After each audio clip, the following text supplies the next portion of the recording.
Hey folks, I'm Rob. And I'm Nathan. And we are Two Guys in a Ride. Say, Nate, where are we at today? Hey Rob, today we are at the Chanhassen Autoplex and we are with the Jaguar F-Type Club, or as they like to be known, the F'ers. That's right. Now that was from them, not from me. So what are we doing? Hey, we are going to take an opportunity to take a look and interview the owners of these beautiful 8 F-Type Jaguars and learn about their cars today.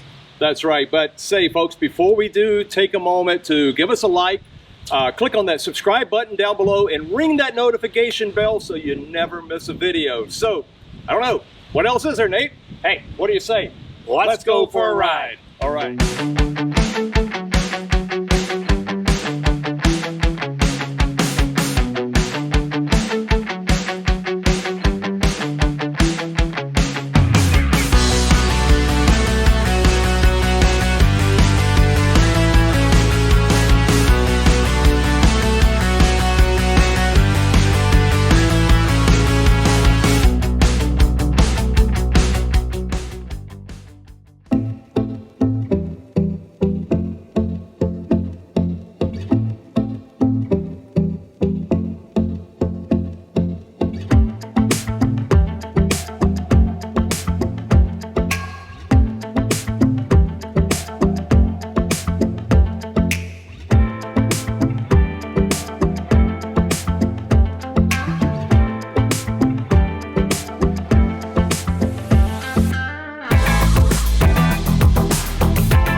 Hi folks, I'm Nathan with Two Guys in a Ride, and today we're out here at the Chanhassen Autoplex on this beautiful evening, and we've met with some of the folks from the Jaguar Club of Minnesota, and we're actually with a smaller group of that. It is the club for the F-Type Jaguars, and today I'm with Kevin. And Kevin, you may, if you watched our previous videos, will recognize him because we actually met him at another car show, and you had a Nissan 370Z. Yep. And that was a great car, and you had done so much work on customizing that. Yes, I did. So that's not the car you brought today. Nope. Was there a reason you didn't bring that car today, Kevin? Well, unfortunately, the car went through an accident.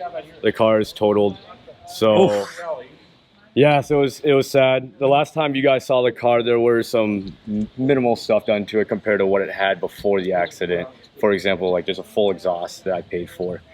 But after the incident, after week 2 of just, thinking about what should I do next, Right. I did a lot of research on some of the cars I previously thought before when I lived in California. Okay. And it just so happened that the F-Type was there at the right price, the right year, the right interior, the right color, and I jumped on the opportunity. And this is a 2016, Yes. and it is an R. Yes, sir. And let's see, what else is it? Oh, so it has a supercharged V8. Yes, sir. So no turbos, Nope. straight power. Straight linear the power. instant you, not that I'm sure you have ever tested that out.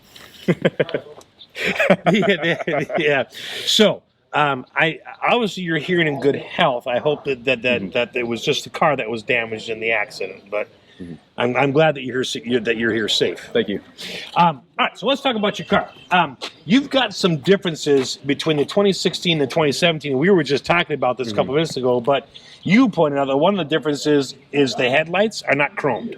Yes. And whereas on the 2017, right over here, they are chrome. Other than that, in the front, I don't think we found any other differences.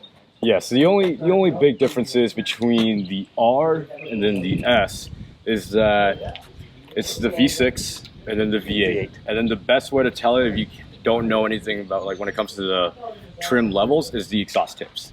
So we'll walk back here, and the exhaust tips are a dead giveaway because, well, you tell us, Kevin. Yeah, so with the V8s, the R and the SVR, they're going to come with the quad tips in the back. While the V6 F-Types, they will come with the dual tips in the center. And do you have an air? Okay, so this up here is not, all right, it's just a single layer that comes up the top. Yes. The SVR actually had another spot that went underneath and then a splitter down here. Yes. But I love the chrome tips. on the end. Oh yes, the contents are beautiful. So you had your 300, the 370Z. Yep. Which is a hot car, and then you've driven this. So if I gave you both of them side by side and said you could only drive away with one of them, would it be an easy choice or a hard choice? I would say it would be an extremely hard choice. Personally, just because I've always been around Japanese cars for a while. A lot of my friends who watch this video know that. I've been all about Japanese cars, starting with the 350Z back then. Okay. But I will have to say that if I had to choose between the 370Z and the Jaguar F-Type R, I'm going to drive away with the Jaguar F-Type R. Okay. And my reason behind it is that personally, I don't want to sit inside of another 370Z after what I went through. Just because I don't want to be reminded every time I sit in it. This car, I sit inside of it, and if I had a bad day, all I have to do is go through a tunnel and rev up a little bit, pop it, and then I'm smiling. Because these do have quite a sound to their exhaust. Oh yes, absolutely. And I mean, they're built to perform. I mean, it's interesting that when Jaguar first made the F-Type, it was actually designed as a convertible. And the coupe actually came second. Usually it's the coupe first, and then the convertible, which is just interesting. So, what are some of your favorite driving features of this car? I mean, if people were to say, well, why is an F-Type fun to drive? Yeah, okay, it's got a supercharged V8. You do have 550 horsepower, which is nothing to snoot your nose at. But when you're behind the wheel and you're driving, what are some of the funnest moments? So I would say we know when you throw it and the exhaust comes out, speed handling, what? So I would say the fact that it's an all-wheel drive car from 16 and up with the Rs, they're all-wheel drive. Right. I've never owned an all-wheel drive car before, so I never knew what it was really like until I started taking some turns a little harder than normal. And it's great handling. It sticks to the ground. It hugs those corners really well. On top of that, my next favorite feature about this car is the adaptive spoiler it has, which is very unique to me. Right in here. Yes, sir. I can bring it up for you right now. Yeah, let's bring it up. Wow, that does go up quite a ways. So with this spoiler right here, this spoiler will only come up when you're in the cleaning mode, which is where it's at right now. It's parked, so you can clean everything on the inside of it. Okay. Now, the other time it comes up is if you hit over 70 miles per hour, it will go up, and it will stay up until you go under 50 miles per hour. Okay. And it will go down really quick. It won't go up as slow as that and go down as slow. But it's very quick. It's very Do you notice the difference? The difference? I noticed the difference in people's faces when they see it. When they see it, yeah, they're like, ooh, that just went up. Because you don't expect it. No. It's very camouflaged. Yes, it is. And you would expect, usually when you see spoilers, they're much longer. Absolutely, yes. You know, so this is a smaller one, but wow. I like that. We haven't seen one popped up on a coupe yet. We saw one on a convertible, but that's really neat. So, you've had this car for how long now? 9 days. All right. I know you already have a favorite thing about this car. So what is it? My number one favorite thing about this car has to be the exhaust note. This stock V8 supercharged car, to me, is one of the best sounding V8s out there. Coming from the factory, of course. Why don't you start it up for us? Oh, I'll let the car talk, yes. Yes, let's let the car talk. I'll get out of the way.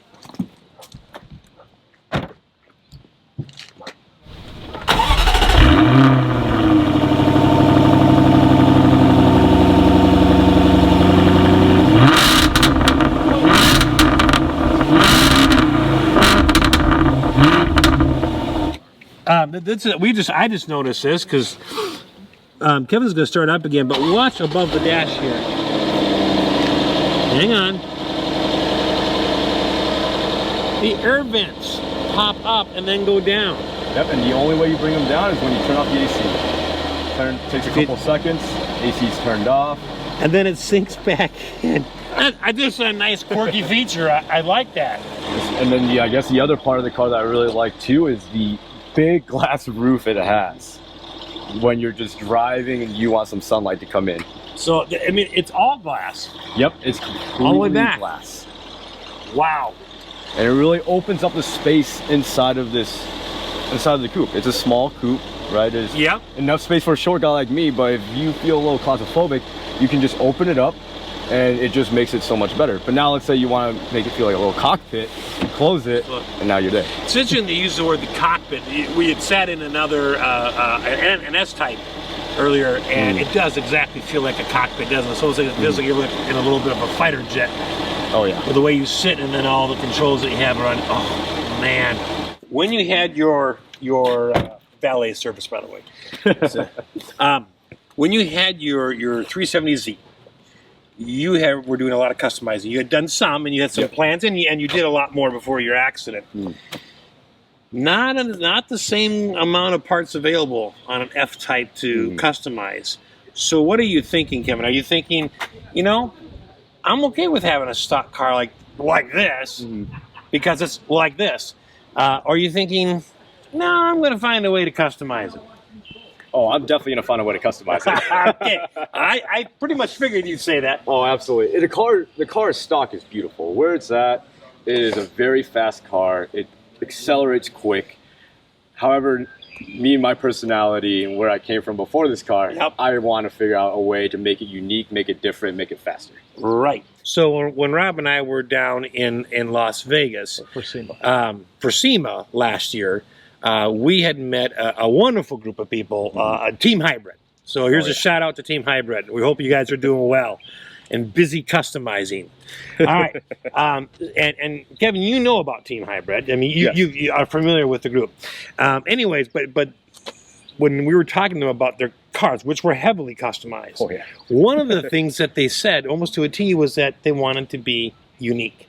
And they were trying to find ways to customize that wasn't the same as someone's cars. And I think that's interesting because, you know, even when I buy a car, I don't customize my cars much, you know, besides, you know, putting a license plate on them.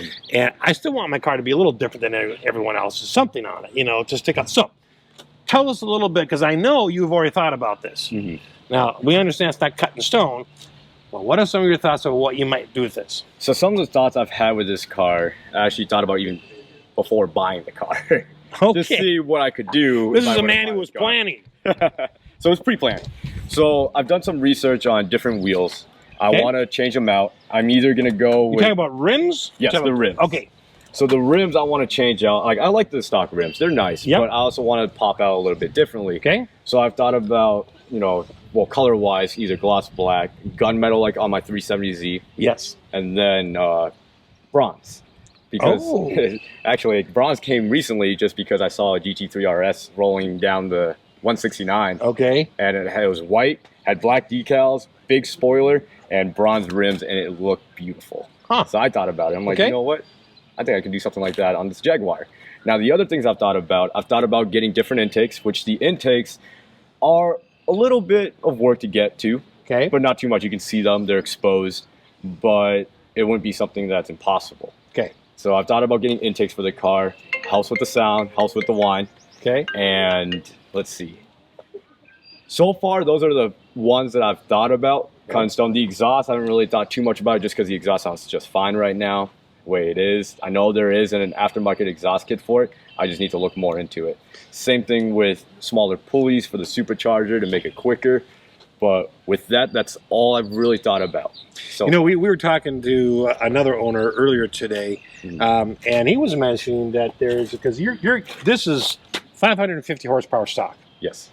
And he said there was the Jaguar has an upgrade, like a plug-in upgrade for the motor that boosted like another 160 horsepower. Really? But without the pulleys.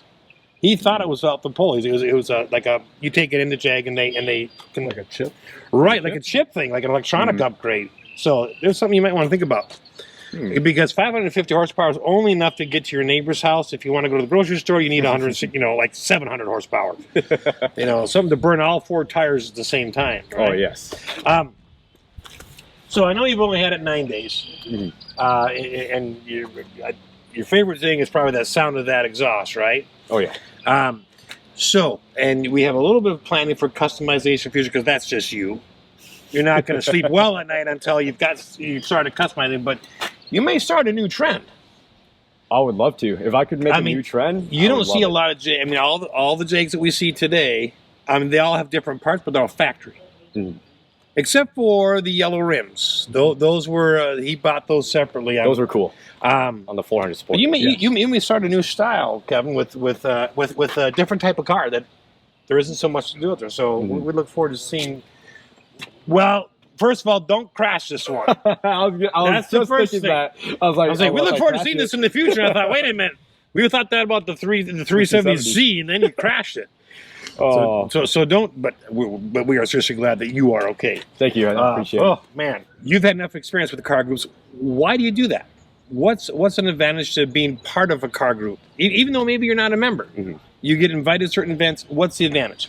I think the advantage of going to a lot of like car events, whether it be like specifically to one car like this right now, where it's F types, or going to just another car meet where it's a mixture of a lot of different cars, like cars and coffee. Right. I think the advantage is knowledge, learning from other people. So like one of the big reasons, why I came here, not only just to see a bunch of beautiful F types, but to learn from owners that have years of experience with F types.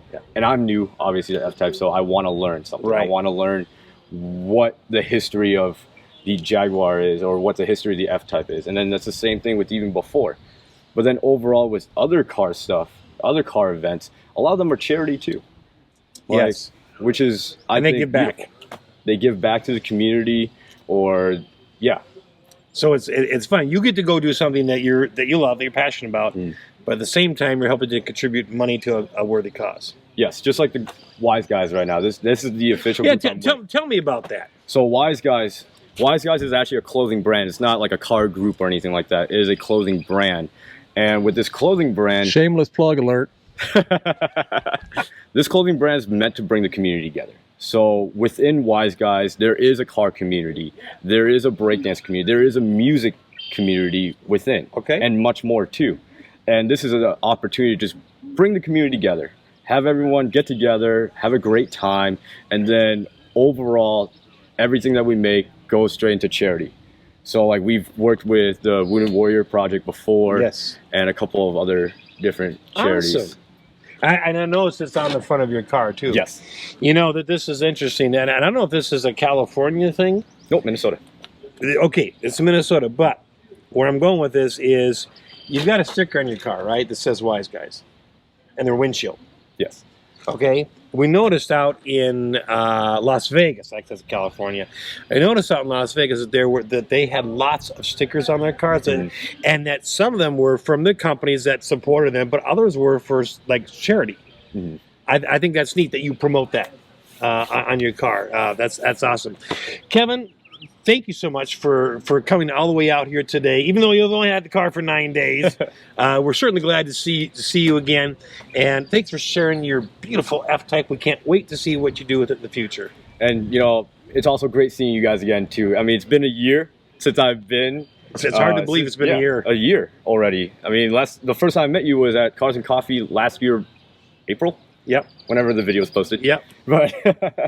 But it's crazy that time's flown by now, and things have changed a lot, and you know, everybody's doing good. That's the important thing. I want a commitment that a year from now we'll be able to do a story on this car.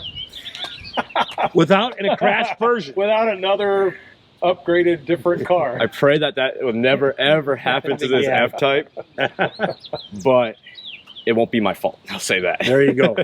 And you do have a lot of safety systems on here to help protect, and the Nissan had them too. But all right. Well, again, Kevin, thank you so much on behalf of Two Guys to Ride for spending your time with us today. Absolutely. Thanks for having me.